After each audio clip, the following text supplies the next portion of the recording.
Modern commerce has evolved Yeah. so much. Every brand wants to be omni-channel now. They want to go into retail.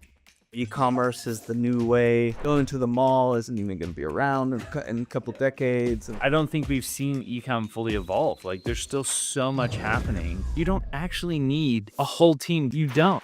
You need a brand manager and you need fractional teams that can help them at times. My goal is to have 9-figure brands that have 10 people in them. Raising tons of money will not solve it. Like, what solves it is Welcome to Ops Unfiltered. We got Jay Davis here. How's it going, Jay? going good. Thanks for having me. So Jay is the founder of a lot of things. Cube, StairSlide. Well, you guys acquired StairSlide. Yeah. Mutiny Brands, Creatably. We do a lot. And actually, I've worked with your companies so much over the years. It's insane. This is our first time like really sitting down, and obviously we've met over the years, but like we haven't had a chance to like really sit down and talk. Yeah, I'm excited. To start out, I'm curious, what was because you've done so many top of funnels and you guys have shown so many cool videos. What is your personal favorite video of all the Creatably ads that you guys have done? Or I guess maybe we can just say all time, like every single top of funnel you've ever done. Dude, that's tough. Pillicube, the Pillicube story, the cube ad is really fun. I really love that one. Even though I had to be in it, which I don't love. I know. It's so cringe watching yourself. Like, dude, it's so hard. It's always like, oh, why did I do that? And people are like, no, it's great. You're like, really? I think your guys' lemonade ad is like hilarious. I think that's another one that I love the stuff that I like wasn't expecting it to be. I think that's like such a key to virality and to great content is like when you're not expecting something. And so those are the moments that I love. I love the Manly Bands ad. I think that's another one that's just like the Lord of the Rings one. So that one but I actually really love their like, they had like a top of funnel that was all about like girls' expectations versus guys' expectations. I don't know if you've seen it. It has like dolphins in it. I haven't. No. Oh man, it's hilarious. Like it's still, I think, one of the funniest ones. It's just all about like girls have been dreaming about this moment since they were like little kids, but guys still want a cool ring. My next question is: there's been so many. Modern commerce has evolved so much. Yeah. The 2010s e-commerce. I mean, there's so many brands that it was just like an arbitrage of Facebook to a landing page, and then obviously there's the meta ads, Apocalypse when Apple changed their settings. That killed so many brands. COVID, and then like now I feel like we're experiencing this emergence of like every brand wants to be omni-channel now. They want to go into retail. And it's like I remember in the 2010s there were like, at least from my perspective, there were like two totally different schools of thought in the 2010s. And like one was, oh, e-commerce is the new way. Going to the mall isn't even going to be around in a couple decades. And then like you had like these old school retail heads who were like, no, all the volume isn't retail, and D2C is just a fad. How have you seen, because you've got to be a brand owner during all of those times, are there any times like during COVID or the meta ad, the apocalypse, this new emerging thought of, okay, we have to be omni-channel retail and D2C. Do any one of those things stick out to you when you think back? Yeah. Oh yeah. Yeah. I mean, those are, I think it's been a great, and I think this is what's fun being an entrepreneur. Like, I love entrepreneurship. I'll be an entrepreneur the rest of my life. I think when you find something you love, there's like kind of an interesting, you almost have like an interesting shift in thinking, because it's like you're honing your skill. And when I meet people, I think you're one of these people who like, you're going to be an entrepreneur for the rest of your life. I had these friends who it's like, this is what we love. Even if we didn't make good money, we'd do it.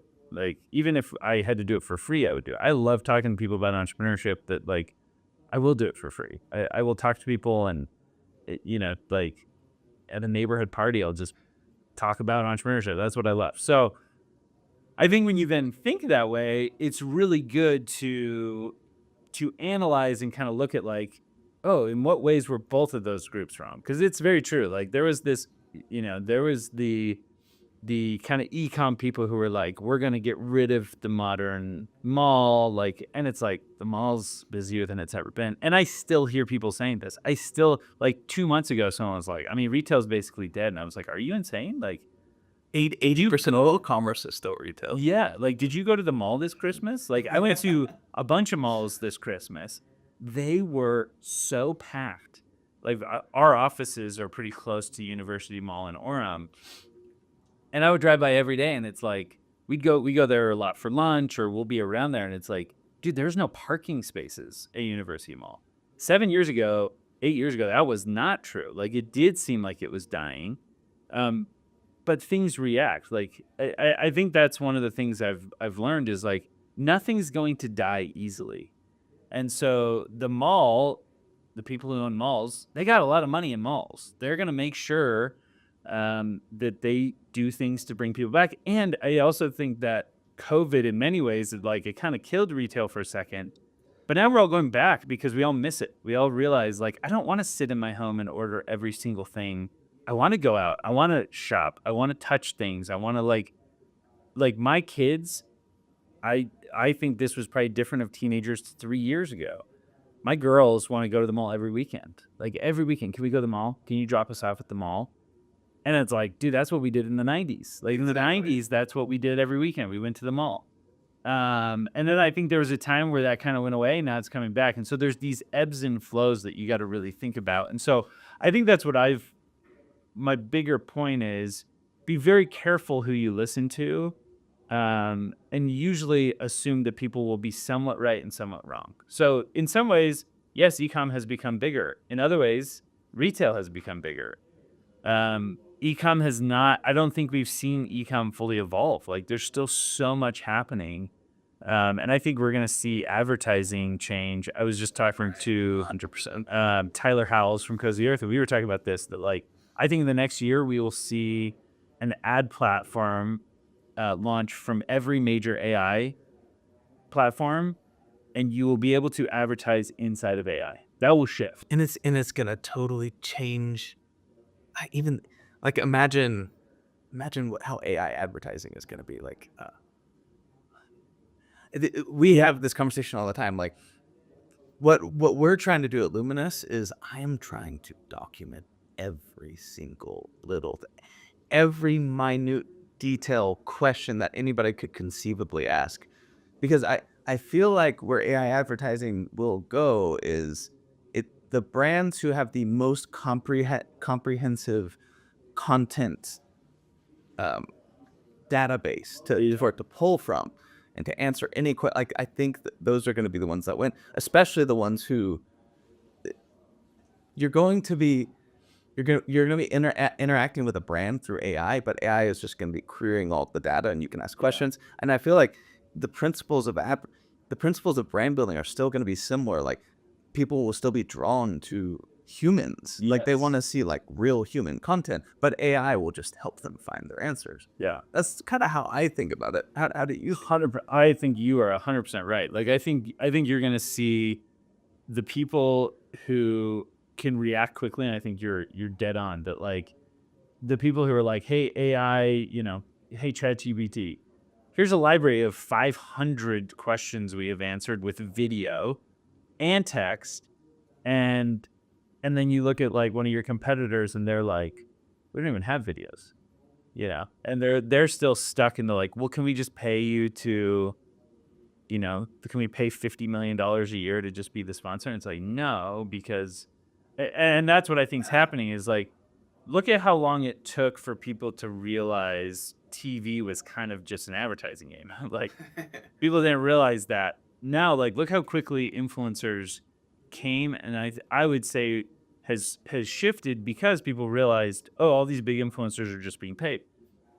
So that has shifted influencer marketing, where we've had some of the biggest influencers in the world post about our products. Some of them, they've driven a couple $1,000s in extra revenue. And it's like, and had we paid them full price, they would have asked for $1 million. And it's like, yeah, because the game is up. People know that you're being paid. Originally back in 2016, 2015, kind of the height of influencer marketing when it was really good, Kim Kardashian would post about something and it would go crazy Bananas. because she wasn't being paid for it. And so people were taking it as a true recommendation of like, this is truly what she loves. I think Oprah has actually done like a good job at that of like, you still have to be something she likes to get on her list. Like it's not just the JD Power and Associates which if people don't know, you just pay for it. Like JD Power is just a paid thing. You just pay the money and they say that you won. And so yeah, like I think we're getting through that where I think you're totally right. It's going to be the brands who are transparent, who have tons of content, who like, ChatGPT is a content monster. I mean, it just devours content. It needs more content. And so we've said this about social media. Social media is the same. Look at how we're now to a point where people complain all the time, like, oh, UGC is not lasting like it once did. I'm putting it up and a week later it's already burnt out and I need more. And it's like, yeah, because that content wasn't built to last. It was built to have staying power, to be something that can convince people again and again. You're kind of just like this quick angle. So I think you're totally right. We're going to see that huge shift, where the groups that can be like, hey, ChatGPT, you're this devourer of content. Here's 3,000 hours of content of us talking about every single detail. And so ChatGPT is like, okay, when someone says, hey, can I connect this platform with, or this retailer with Luminous? It's like, yep, here's a video of the Exactly. founder talking about it and how you do it. And they're gonna much prefer that to like Oracle having this complex wiki about it. You're like, Yes. no, like there's a person telling me how, and then he shows me, and there's like the text. Yes. Yes. And so a lot of those, like, I think this is where AI is also going to support this from the creation side. Is now it's just going to be easier. Like we as a brand owner, like I'm pushing, and I think one of the most important metrics for every brand owner is going to be revenue per employee. Like AI is opening up possibilities where there's a couple guys that I'm friends with, in the D2C space, and we're all kind of like, who can build a brand that does $100 million a year with 5 employees? Jolie, Yes, like Gillette, yeah. yeah. I think he hit like 50 with four Right. or 5 people. Amazing, like amazing entrepreneur, but like, and not a but, amazing entrepreneur. And what he's doing is really awesome, and I think pushing the boundaries, of that world. And I think we're gonna have to push the boundaries. Like you just aren't gonna need as many people to run big brands because AI is gonna do it for you. Like customer service, Yeah. it's amazing what AI is doing. What you guys are doing to make supply chain and integrations easier. Like all of this stuff is going to be so much faster. And so that's like a trend. I look back. I'm friends with some of the guys who were founders of Kaye, which I think I can't remember which year they won like the business plan competition at BYU, but like early e-com company, like pre Shopify, pre everything. Like they didn't even have WooCommerce. They didn't have big, like nothing. And so they talk about how they had to pay like 150 grand to develop a custom website just to run basic orders. Like not even like now with like the $300 a month plan with Shopify, you have something that's literally probably 100,000 times more powerful. Like you can, oh, hey, recharge. Okay, upload recharge for subscriptions, upload this. And all of a sudden, like we have one developer part-time who's building complex e-com sites, Yeah. with all of this powerful stuff. And it's like 10 years ago, you would have had to hire 20 devs or 10 devs and have them in-house. Yep. And like, I think that's why it's been hard. So I think one of the things that we're not maybe talking about enough is some of these e-com companies that are struggling and these consumer brands that are struggling. It's like, they just are not accepting how much things have shifted, like,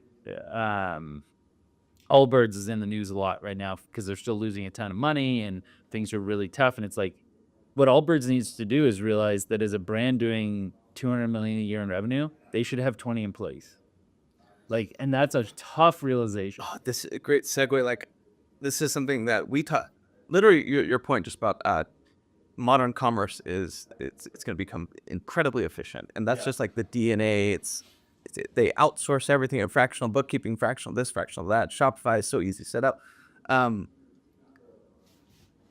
I think so many brands got bloated in the late 2010s, and a reason I think is because VC money decided to play in the space, which it never should have.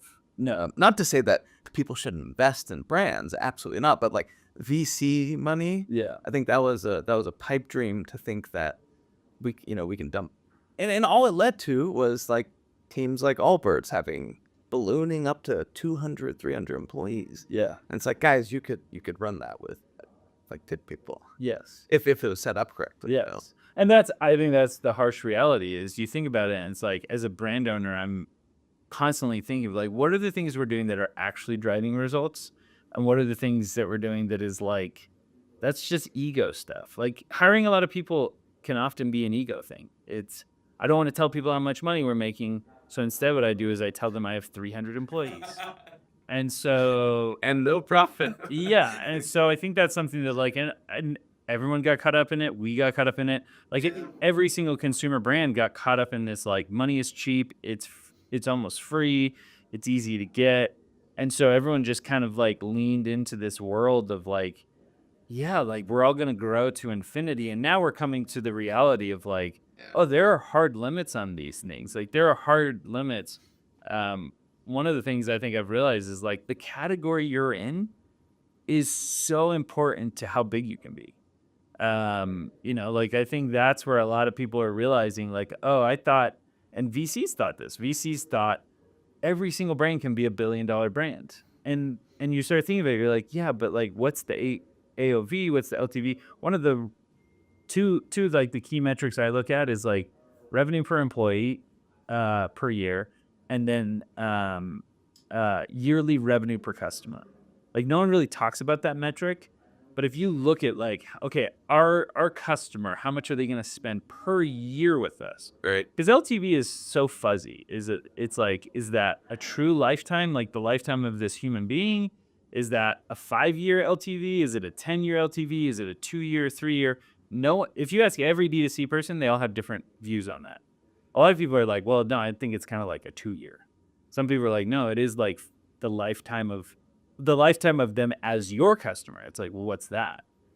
They might come back and buy something in 25 years. Is it 25 years? Yeah. And so instead it's like, if you don't, you got to look at yearly revenue per customer. And if you don't have a high yearly revenue per customer, I think you should probably be more omni retail channel focused than D2C. D2C is perfect. Like a D2C first approach is really perfect for the categories that have high yearly revenue per customer. And if you look at the things that are doing really well in D2C, that's very true. Why is supplements doing so well right now? Yeah, I was about to say AG1.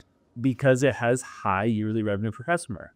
The Pillow Cube had a bigger impact on my life than AG1. I take AG1 every day, and I spend $80 a month on AG1, $90 a month.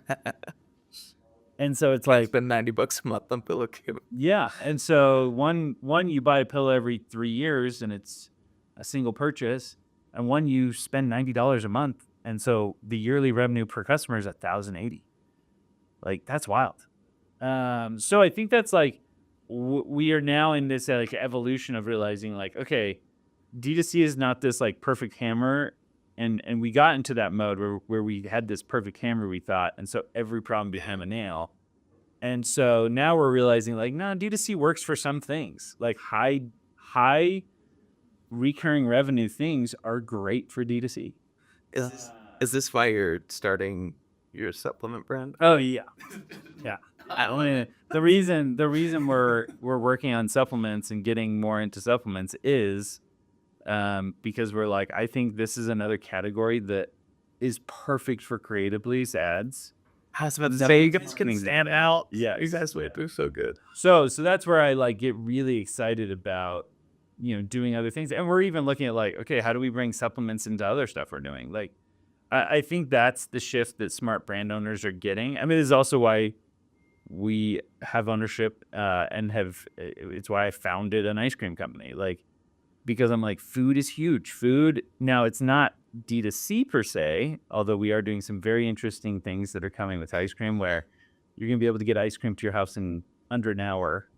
Let me know when that actually happens, because It will be this year. So, I eat a pint of ice cream every night. Just FYI. dude, no way. It's like it's Handles or Ben and Jerry's. Now, when Cold Case was on DoorDash, It's bad. but I can't find. It's not in Saratoga Springs. Oh, yeah. So we are selling out too fast. So I think it is back now in Saratoga. So you should be good to go to once again get it. But no, that is the challenge. But yeah, I think that's where you're seeing people kind of shift and realize, like, okay, now let's look at other things. Let's look at food. Food has all these huge exits, and why? Because people eat it every day. Yeah. You have people who eat ice cream every day. You have people who, and so I think that's one of the realizations. I mean, that's one of the interesting things about ice cream is we have people who are buying it 3 times a month. And so over the course of like if you do want to do a 3-year LTV, like over the course of 3 years, we're spending a lot of money on ice cream. So I think that's what's going to happen and continue to happen is we're realizing, like, going back to originally what you were talking about, like, you kind of had these people who were saying, oh, this is what's going to happen, or this is what's going to happen. And both of them are right and both of them are wrong. And now we're adjusting and we're evolving e-commerce. Just like, I look at what e-com was in 2010. It's like not even close to what it is now. I mean, it doesn't even resemble itself. Totally. And things are accelerating. I think in 5 years, we'll look back and be like, remember when we were running Facebook ads? Like, and we didn't have this Chat GPT ad platform that's like a million times better than How's something like remember 3C? Remember when you could just like buy a product on Alibaba and like sell this piece of crap and like Yes. you could actually make money? Like, no, I think that's where it's going, is just the most transparent, just best products. People invest in brand. Yes. They stand out. Those are going to be the ones that win. That's, I think, the problem China's making. They underestimate brand. And brand is important. It's important. Like, people don't want to buy stuff and then get it and find out, we saw this a lot during COVID, but you'd like order something and it would come and be like a picture of the thing. Yeah. And you're like, that happens enough times and people start being like, I'm only going to buy with a brand I trust. And so that actually, I think, has pushed a lot of people back to brands.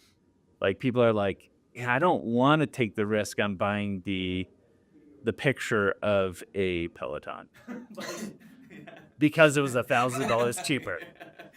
And you're like, there's a reason it's $1,000 cheaper. So, and like AI is going to help with that. It's going to eliminate a lot of fraud.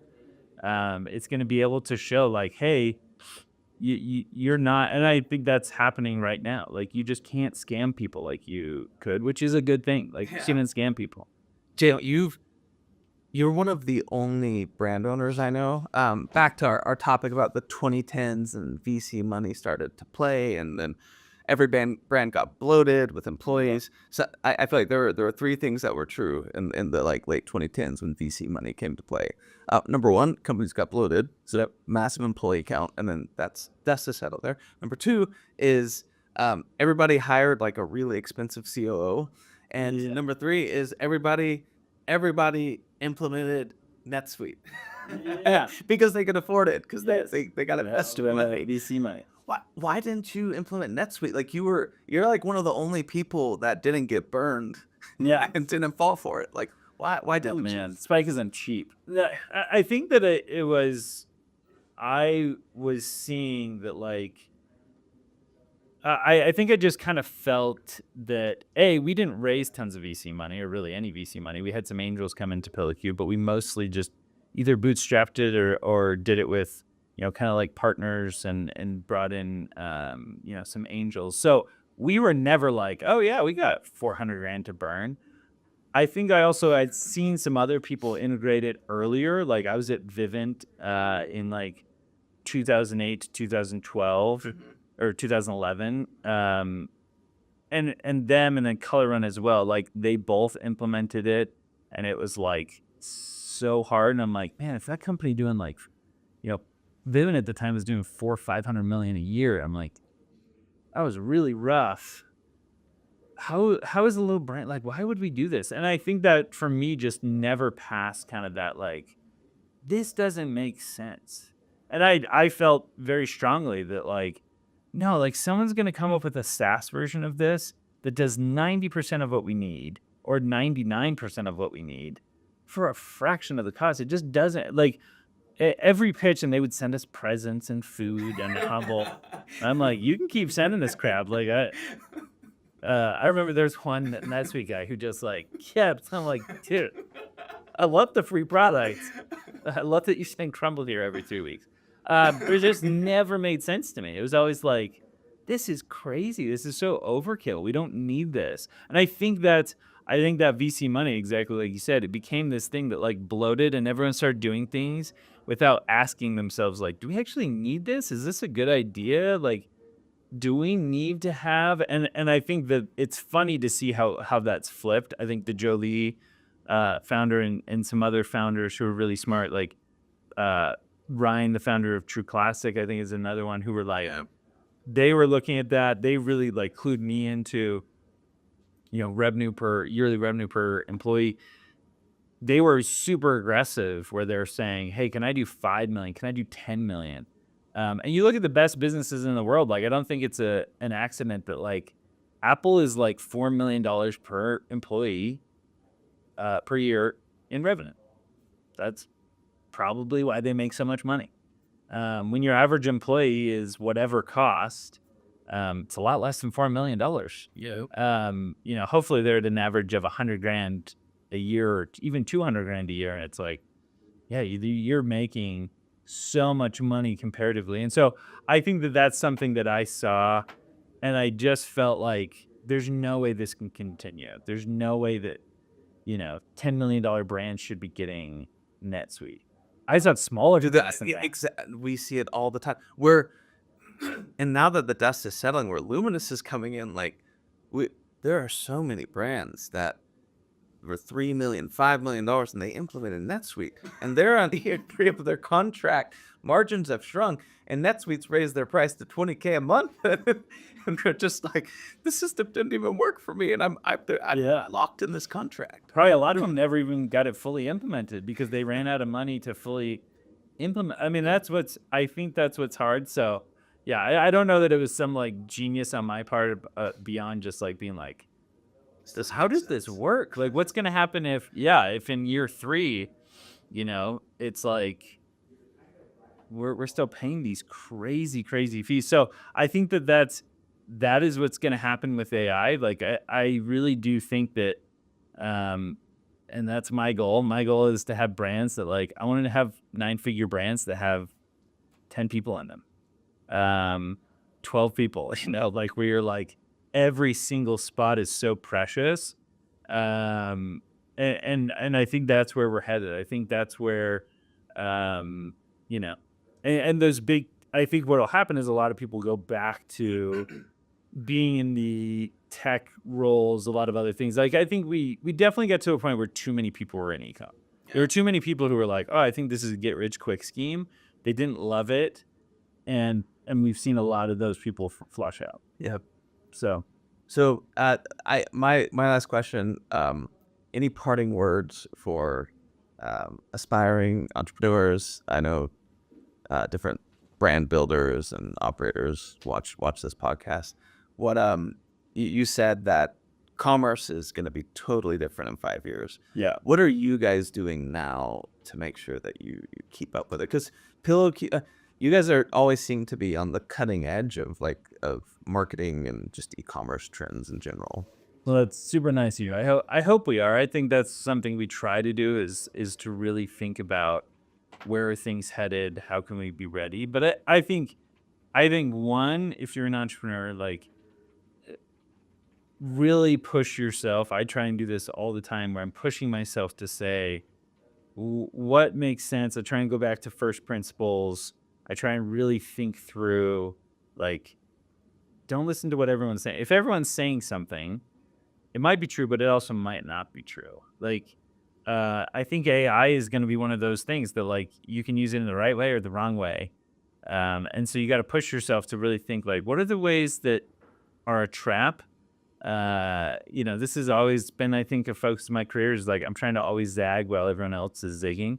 And so, what are the things, as I thought about tariffs, this was again a reason I got excited about ice cream is like, well, you can't make ice cream.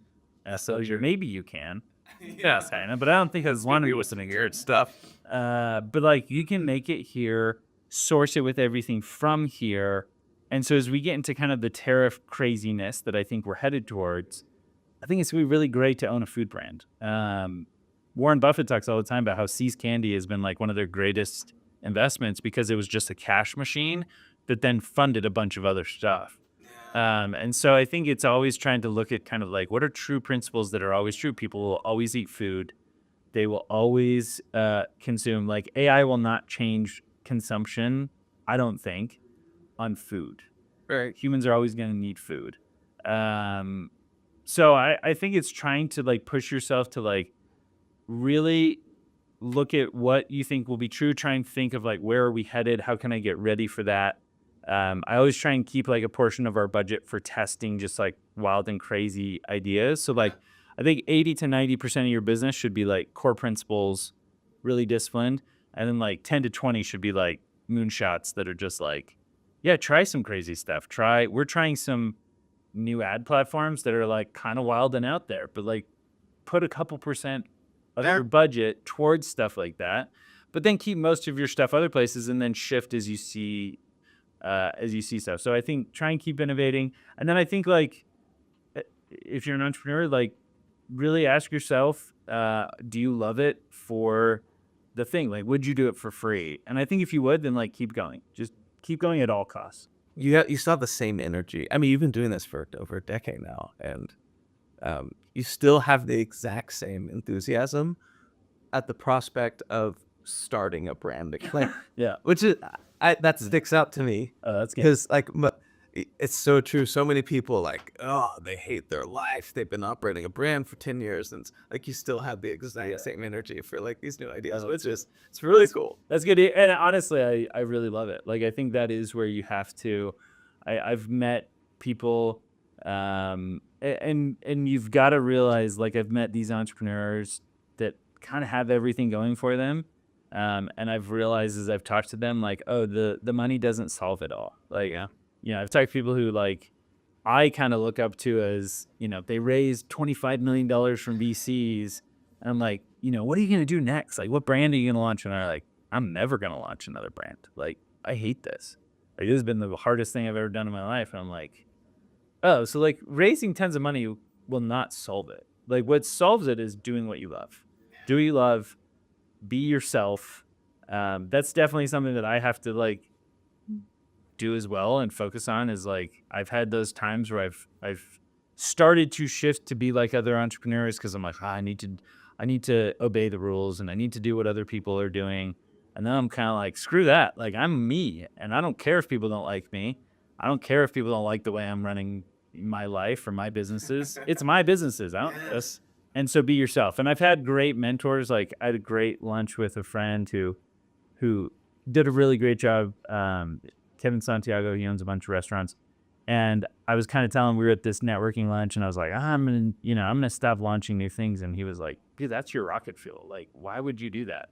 And it was so good to be reminded, like, oh yeah, like, why am I not being who I am? I think that's important. I've struggled with that a lot because I feel like there's seasons of sprinting and focusing, and because I have so many directions, I have so many brand ideas that because I was always like trying stuff, sourcing stuff, and I had to really hunker down on Luminous. But what gives me hope is that like, okay, I'm building Luminous to empower brand owners to have very efficient businesses and hopefully make it much easier to launch multiple brands. And I just know one day, like when I get Luminous to a certain point, which we're getting there, I can't wait to launch Yeah. all these product ideas. I can't wait. Yeah.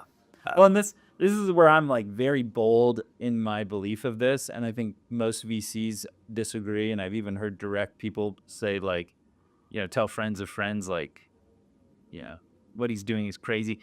Conglomerates, all big consumer brands are conglomerates. Nike is a conglomerate. They own a bunch of brands. People forget that. They forget they own Jordan, that they own Converse, that they own all these other brands. Every big consumer company is a conglomerate of brands. Name one that isn't. Like VF brands. Everyone, every food we eat pretty much, like 95% of what we eat is owned by 4 or 5 companies. So I think this is something that actually we went down this road, and this is part of the problem, is the unit economics work better if you own a bunch of brands. Yep. And this is, I think, the big shift that's coming. The accelerators kind of threw us off the scent. It's because they messed it up. Thrashio. Yes, they did. Paying themselves $200 million scenarios a year. But the idea that they were talking about was correct. Right. That like there is economies of scale. Why does P&G own 100 different brands? Is because you actually like, and this is I think the shift that's coming in the next 5 years. You don't actually need a whole team dedicated to Hellmann's mayonnaise or to Miracle Whip. Like you don't. You need a brand manager, and you need fractional teams that can help them at times.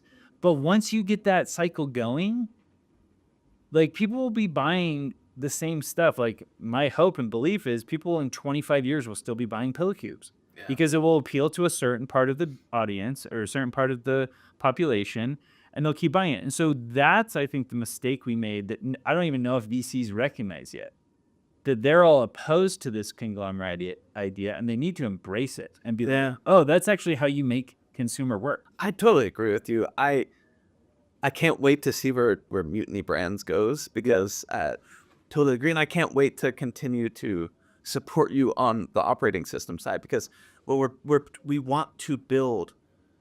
We want a system that can empower you to be able to run 10 different brands doing over 200 million in revenue, whatever the goal is.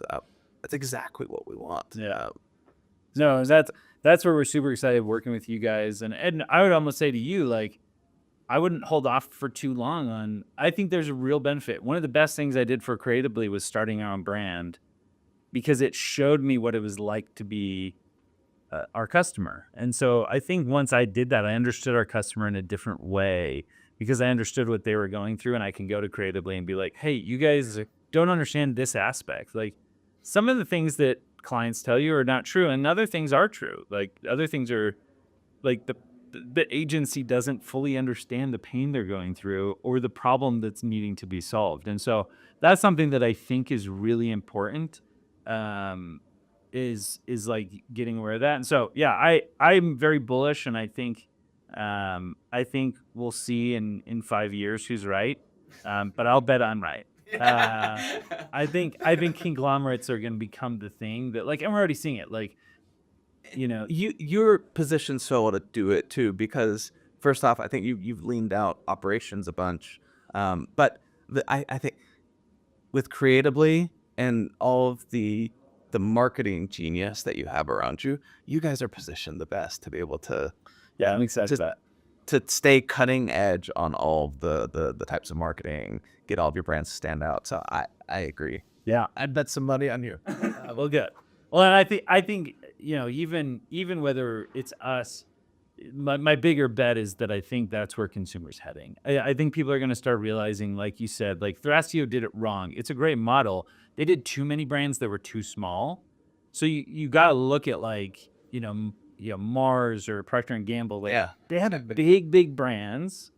And I've said this like a couple of years ago. I think it was 2 years ago. Windex got acquired from, can't remember who was acquiring, but like I think SC Johnson acquired it from someone else, or maybe it was vice versa.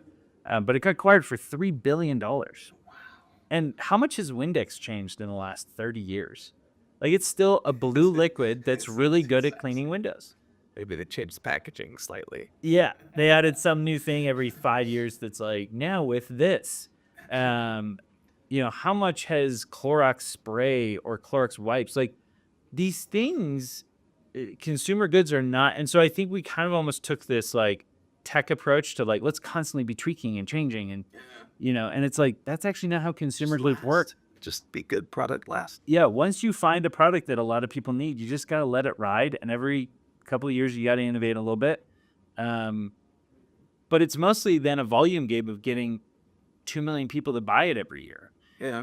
And if you can do that, and you can do that for 20 years, you have something.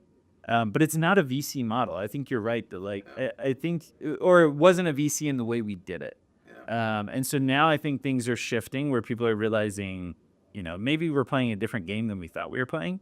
And that's always, knowing the rules of the game is always the most important thing. And so anyways, I think it's really exciting. It'll be really fun to see what happens from here. Well, thanks for coming on, Jay. Yeah. Appreciate it. You're an awesome guest, and thank you. We'll stay in touch. Hopefully we can do a round 2 in a couple years. Yeah. Check in. Let's do it. We'll go.